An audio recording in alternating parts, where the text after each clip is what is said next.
Analysts in West Africa and the Sahel say because ECOWAS failed to act when it needed to, politicians are doing whatever they please with impunity and no consequences.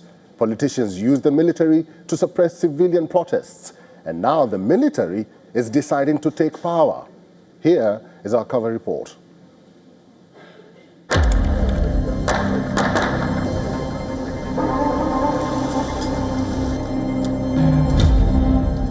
West Africa is experiencing a significant scourge of coups, with Guinea-Bissau recently experiencing a successful military takeover and an attempted coup in Benin that was quickly thwarted. Guinea had a successful coup in 2021. In Guinea-Bissau, a successful coup d'etat occurred on November 26, 2025, in which President Umaro Sissoco Embalo was overthrown and arrested. A military command now controls the country, and the results of the general election held a few days earlier have not been published after the Election Commission headquarters was reportedly stormed. The nation has a history of instability, with at least 9 coups or attempted coups since 1974. In Benin, an attempted coup by a group of soldiers occurred on December 7, 2025, but was quickly foiled by forces loyal to President Patrice Talon, with support from the Economic Community of West African States, ECOWAS, and Nigerian forces. The plotters announced the takeover on state television, but the government declared the situation under control within hours, with several arrests made and some casualties reported. Benin had been a beacon of democratic stability for over 2 decades until this recent attempt. In Guinea, the country is currently under military rule following a successful coup in September 2021, when soldiers led by Colonel Mamadi Doumbouya ousted President Alpha Condé. This was part of a wave of successful coups in the region that also affected Mali and Burkina Faso. The events in these countries are part of a broader trend of democratic backsliding and military takeovers across the West Africa and Sahel regions since 2020. Common underlying factors often cited include growing insecurity and the spread of jihadist violence, corruption, and poor governance, especially in the Sahel region adjacent to northern Benin and Guinea. Disputed elections and leaders seeking to extend their terms or crack down on opposition. Weakened state institutions and political instability that create opportunities for military intervention. The Economic Community of West African States, ECOWAS, has condemned these unconstitutional changes of government and attempted to intervene, including imposing sanctions and, in the case of the recent Benin attempt, deploying military support. What happened in Guinea-Bissau is an unjustified scam. To be brief, I first demand that the electoral process be finalized and that the Commission announce the winner. The individuals who were arrested, including Domingos Simoes Pereira, who was not even a candidate and was arrested and could not even access his medication, must be released. So what asking the ECOWAS leaders to do is to reach out to the military leadership in Guinea-Bissau. Talk to them. They are human beings. They know the right thing to be done. First, for them to release the opposition man, because the man has not committed any offense. He didn't announce himself as a winner of election. If he has done that, they will say it was a treasonable offense. So there was no reason to arrest him. So they should release that man. Then they should announce the result. Supporters of President Patrice Talon gathered in Cotonou for a sit-in denouncing the attempted coup a day earlier. Residents held signs reading "No more coups in Benin" as organizers led chants condemning what they described as imposters and murderers behind Sunday's events. Benin's government said that mutinying soldiers tried to seize Talon and abducted 2 senior military officials who were released the following morning. Authorities said Nigerian fighter jets carried out airstrikes to help thwart the attempt after Abuja deployed air and ground forces to support Benin. C'est le peuple tout entier qui est concerné. The entire population is concerned, and we never want power by force in Benin again. We never want a coup in Benin again. We never want our fundamentals, our democratic achievements to be taken hostage again. That's why we have mobilized massively to say no to the enemy as one man, to show our support to the head of state, Patrice Talon, our support to the armed forces of Benin, and our support to all the Beninese people. Other demonstrators said they mobilized to reject power taken by force. Africa Bureau, WION World is One. Somalia is in combat mode following Trump's recent comments criticizing Somali immigrants and calling them garbage, part of a broader hardline stance on migration that has fueled fear among African communities in the United States.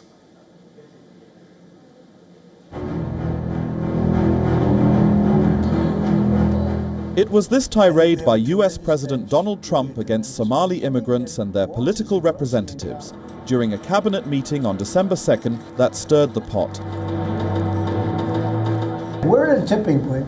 I don't know if people mind me saying that, but I'm saying it. We could go one way or the other, and we're going to go the wrong way if we keep taking in garbage into our country. Ilhan Omar is garbage. She's garbage. Her friends are garbage.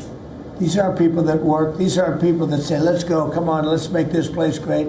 These are people that do nothing but complain. They complain. And from where they came from, they got nothing. Trump derided Somalia as a place where people just run around killing each other and whose country stinks.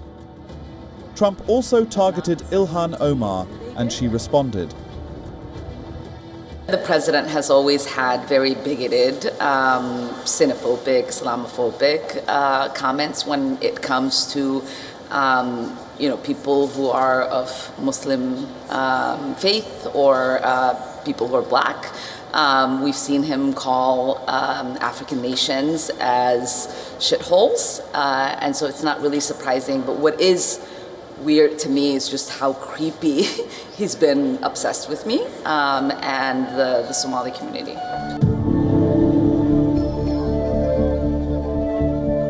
After her reaction, hundreds of Somalis marched through Mogadishu, denouncing what they called racist remarks by US President Donald Trump about Somali people. Protesters waved placards and held up photos of Somali American Congresswoman Ilhan Omar, chanting slogans in defense of national pride. Trump's derogatory remarks about Somalia have ignited widespread resentment and unified the Somali people against him. As the US president, he bears great responsibility and influence. It's crucial to acknowledge Somalia's dignity and sovereignty. We are the lions of Africa.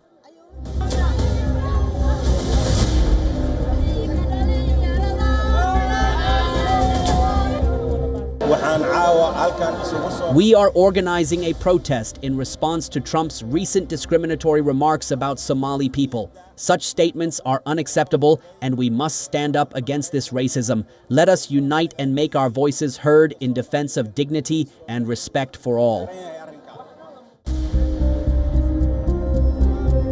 Even Minnesota was fighting back. Officials in Minneapolis said they were not aware of imminent federal immigration raids targeting the area's Somali community, which has come under blistering attacks from US President Donald Trump in recent days. Minneapolis Mayor Jacob Frey, responding to a report in the New York Times that upward of 100 federal immigration agents were poised to descend on his city and neighboring St. Paul to target undocumented Somali residents, said regardless of whether raids were coming, the Somali community would be supported in every way possible by local authorities. We are here to respond to a number of credible reports from several media outlets relaying that there are as many as 100 federal agents that will be deployed to the Twin Cities with a specific focus on targeting our Somali community. To our Somali community, we love you and we stand with you. That commitment is rock solid. Minneapolis is proud to be home to the largest Somali community in the entire country. They've been here for decades. This is Mogadishu, the capital of Somalia. The city is rising, literally, from the ashes of decades of war. Pavements remain scarred by bullet holes, and ruined buildings still line many streets, but the city's cacophony is now one of construction, not destruction. For the first time in decades, the 3 million inhabitants of Somalia's capital, relatively well protected from the conflict, still raging just a couple of hours outside the city, are witnessing a building boom, and tourists are streaming to the Horn of Africa nation in droves too. Africa Bureau, WION World is one.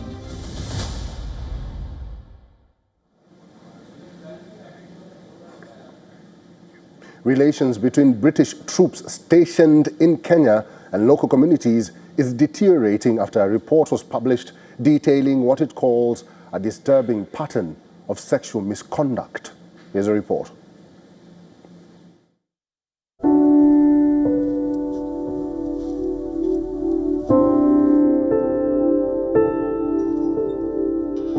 Rose Wanyua sits on a wooden stool outside her modest home, clutching faded photographs of her younger sister Agnes, remembering a kindness she can never repay.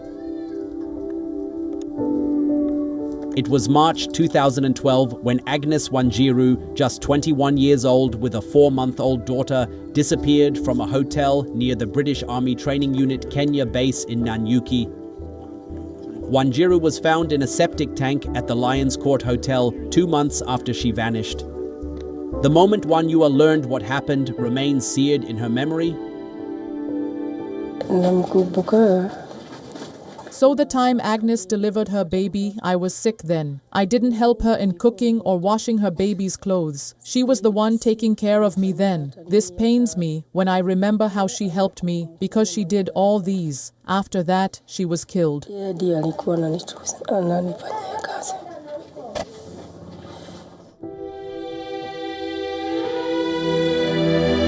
For years, the family fought for answers and alleged that the British Army hid the truth about her death while Kenyan authorities neglected to carry out a thorough inquiry. A Kenyan magistrate concluded in an inquest in 2019 that she had been murdered by the soldiers. Now, as children play with tires in the dusty compound, Wanyua manages a small shop while caring for Agnes's daughter.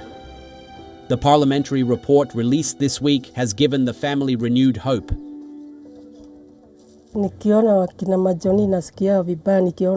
Whenever I see the British Army, I'm filled with grief because justice hasn't been served for our late sister yet. They keep on training in Kenya. Seeing them brings back bad memories.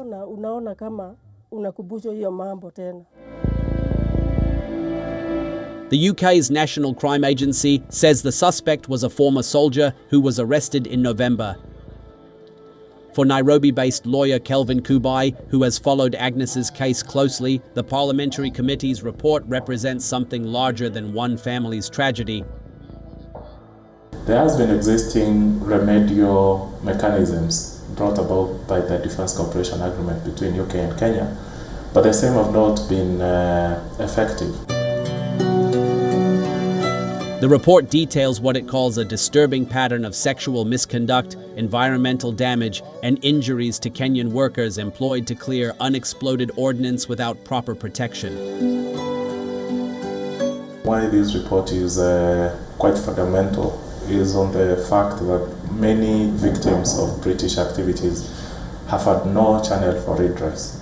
And so this committee coming up with this report and in extension recommendation, it offers a channel for redress for the many victims of these interactions between the British Army and the Kenyan civilian component. More than a decade after Agnes helped Wanyua when she was sick, she is still waiting for justice, for closure, for the pain to ease. The baby Agnes left behind is now a teenager, and her aunt continues to remember the sister who cared for her and never came home. Africa Bureau, WION, World is One.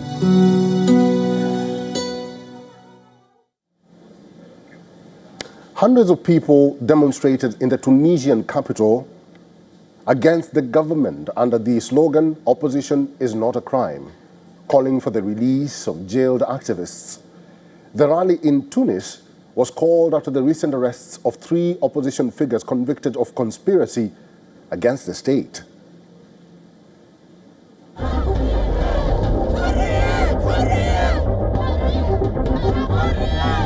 Tunisians took to the streets on December 6th for a third straight week to protest against President Kais Saied's expanding crackdown on the opposition critics and NGOs. Rights groups accuse him of using the judiciary and police to suppress opponents and to cement an autocratic one-man rule. Saied denies having become a dictator or using the judiciary against opponents. As a citizen, this is the worst situation I have ever seen in my life in Tunisia. A miserable system, tyranny, injustice, repression. You see young people, politicians, artists, journalists, civil society activists, and human rights defenders. Everyone is under attack in Tunisia today. Whoever speaks out ends up in prison.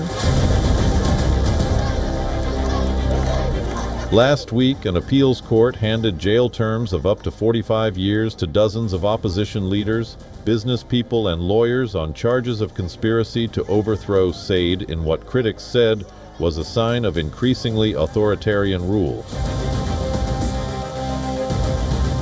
Saied shut down parliament and began ruling by decree in 2021 in what he called a move to root out rampant corruption and mismanagement, but which the opposition called a coup. Tunisia emerged from the Arab Spring era of revolts as a democracy, but after Saied staged a sweeping power grab in 2021, rights groups have criticized a major rollback on freedoms. Dozens of Saied's critics have been prosecuted or jailed, including on terrorism-related charges, under a law the president enacted in 2022 to prohibit spreading false news. Protesters held up portraits of several of them. Political actors were scattered, and even the demonstrations didn't unite them. If they don't agree on a program or a common vision, at least the fight on the ground for the defense of rights and freedoms and the call for the release of political prisoners should unite them.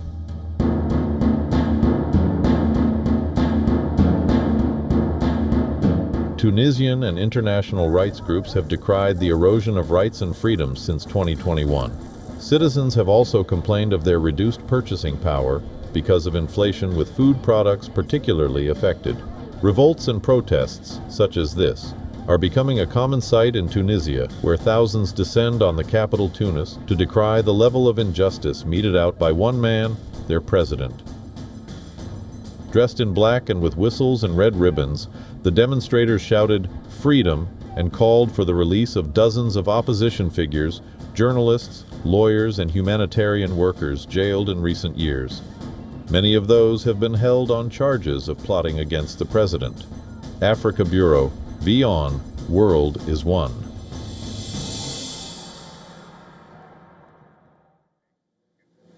Let's head to the Sahel now. Although these traditional basket weavers rarely leave this corner of northwest Senegal, their creations are highly sought after in places like the United States and France. The price for authentic Senegalese baskets can be astronomical abroad, with little of the markup going to the weavers.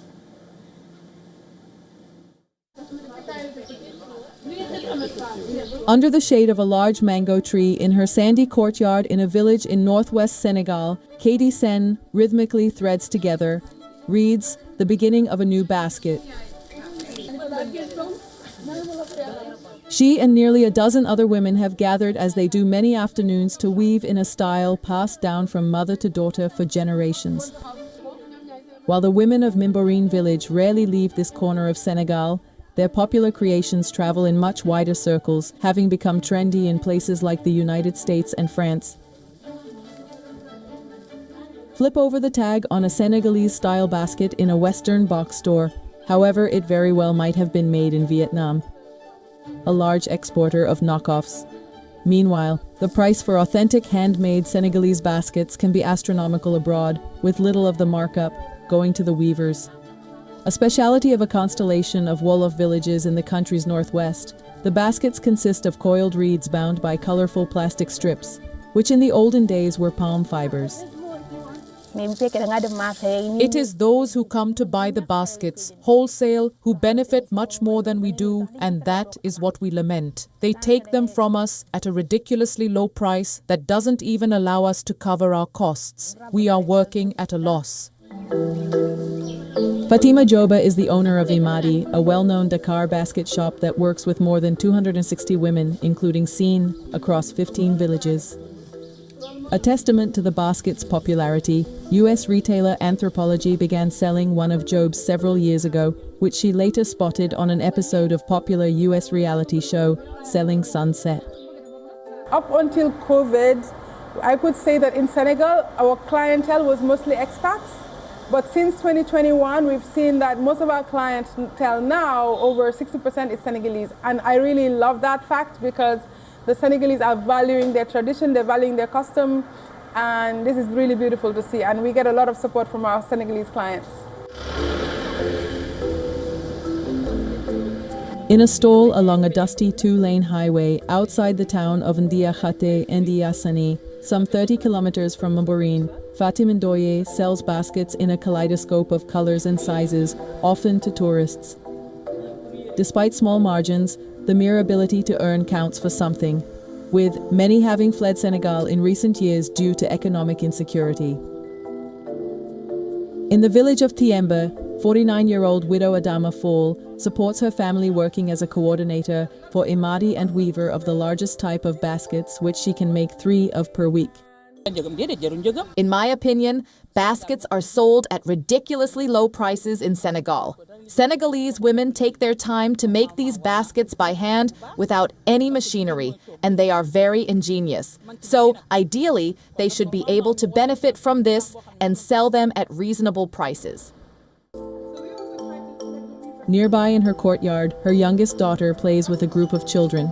Rattling around in their midst are a few coarsely woven baskets they have fabricated, stitching off bits of plastic splayed, but containing the knowledge of generations before them. Africa Bureau, WION, World is One.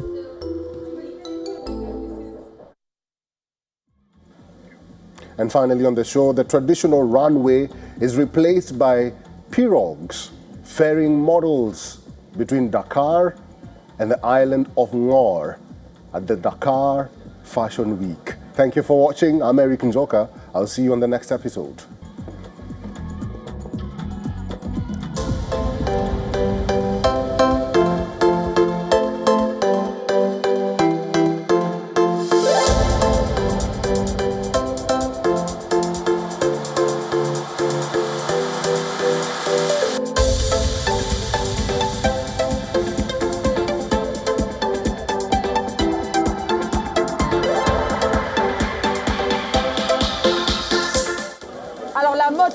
Senegalese fashion is really like this, but it's not just Senegalese fashion, it's Senegalese art, and I include fashion, cinema, music. Senegalese people, I call us the little giants. We are a very small country, but we have so many artists. We have so many important people who matter in culture. From Léopold Sédar Senghor to Youssou N'Dour, it just keeps growing.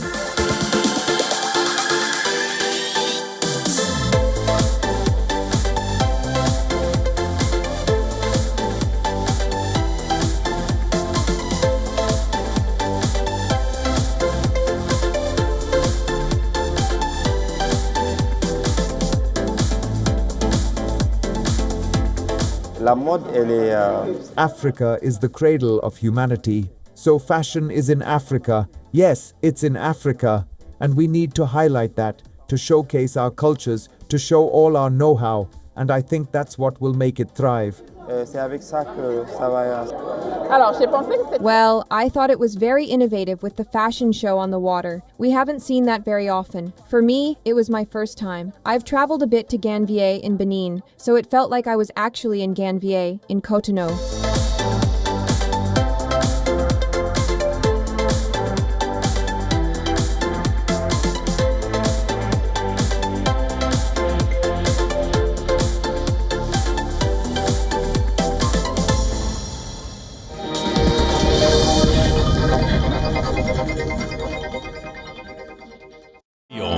India's Global Voice, the channel that brings you the biggest stories from across the world through India's lens. Now available in more than 190 countries worldwide. Because we believe that the world is one.